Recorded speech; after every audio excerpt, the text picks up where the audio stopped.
In today's video, following the personal finances series, we are going to cover almost all the topics you need to know before owning a credit card and not screwing up with your finances. These are the topics that I have gathered for today's video. So enough chit chat and let's get right into it. First thing we need to know, what is a credit card? What is it for? Well, basically because of a fellow named Fred McNamara. Once he forgot his wallet in a restaurant, so after going through the shame of having to call his wife to bring him money, he came up with the idea of a card that you could use in restaurants. Time passed, and in 1958, California residents were given a plastic card loaded with $500, and the promise was very simple: buy now and pay later. Credit cards are nothing more than a loan. Some dude with some extra money lying around wants to lend you money and charge you for it. So when you swipe your credit card to buy that latest Apple Provision, the bank is paying that for you. This is very convenient, but it comes at a price. Because of a little thing called interest, if you miss the payment date, you will have to pay a fee for missing the payment. And that fee compounds. If you buy a computer that costs 2,000 euros, for example, and you don't pay in time,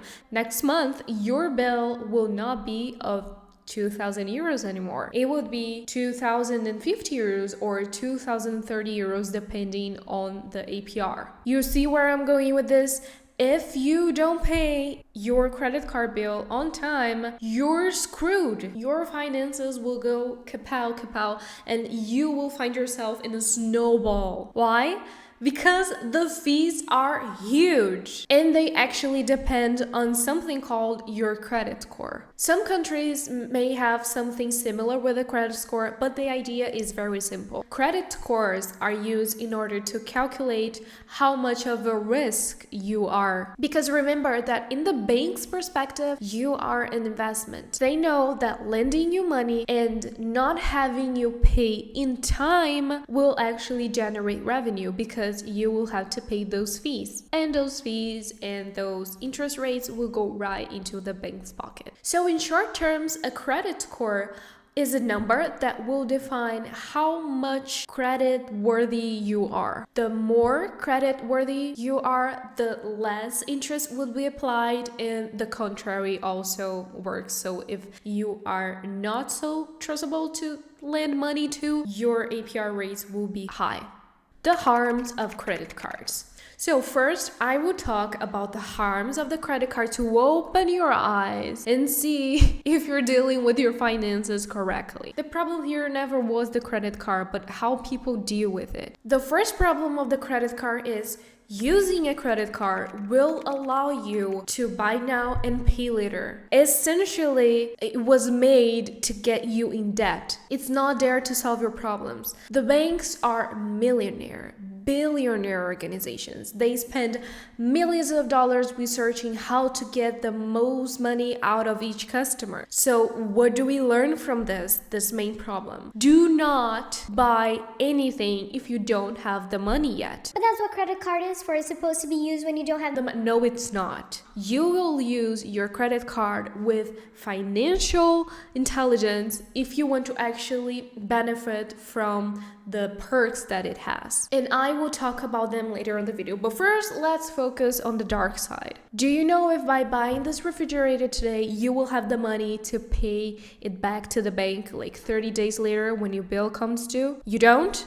Okay, so don't buy it. It's by buying something when not having the money that 4 in 10 Americans have a credit card debt. And in Brazil, 7 out of 10 people carry a balance on credit cards. And that's just crazy. Third problem about credit cards: bad and irresponsible spending. Now, I don't believe this is a problem of the credit card itself, but if you are a financially irresponsible person, when you find that you have a little piece of plastic that you can buy everything you want and only pay later, that is tempting. If you are this kind of person that does impulsive spendings, and I myself, I'm a very impulsive person. So if you are not financially responsible, you're not gonna own a credit card. Learn about finances, follow this kind of content. It doesn't have to be my channel. If you don't like it, you can go to another channel and read books about it and become financially aware of how to educate yourself first before going crazy with your credit card. Bad things enough.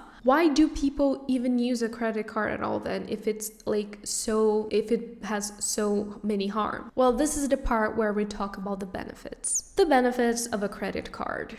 Credit cards began to offer benefits and rewards programs in the 80s.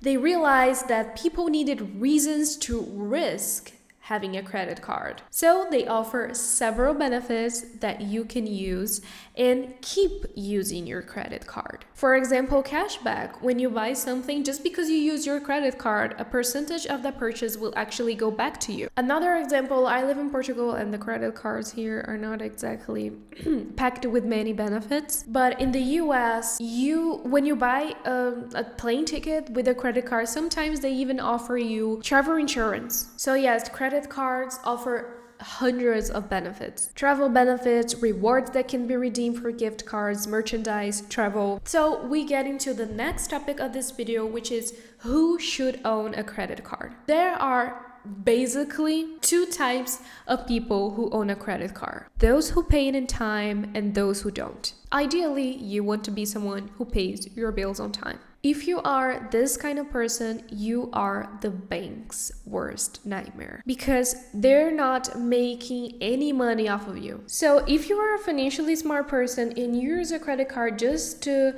have the benefits, you're actually beating them in their own game. So you may benefit from using a credit card if you will actually use the benefits, because if you're not gonna use it, if you're just gonna, make a purchase here and there and forget about the benefits, don't even own a credit card at all. You pay your bills on time, you are financially aware of what you can afford, and you have the knowledge that banks just want your money, they're not your friends, and you're not gonna fall for any trap like 0% APR rate in the first year, and etc. On the other hand, you may get in trouble with your credit card if you are financially responsible, you have a tendency to making debt, you struggle paying your bills on time, you struggle having money at the end of each month because you live paycheck to paycheck, and you have a tendency to purchasing things impulsively. Do a self-reflection and think what type of consumer you are before you hop into the credit card trend. How to choose a credit card. There are thousands of credit cards available in the market. I will not suggest any credit card here, but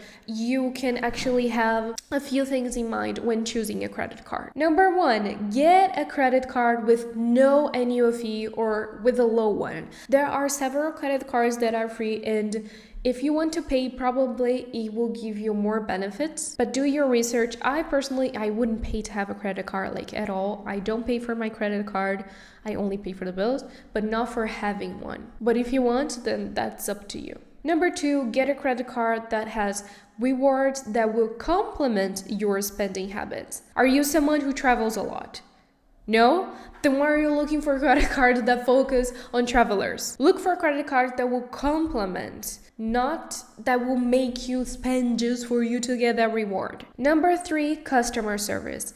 There are many bad customer services credit card companies out there. Compare multiple credit cards and choose the one that has low fees, low interest rates, good customer service, and so on.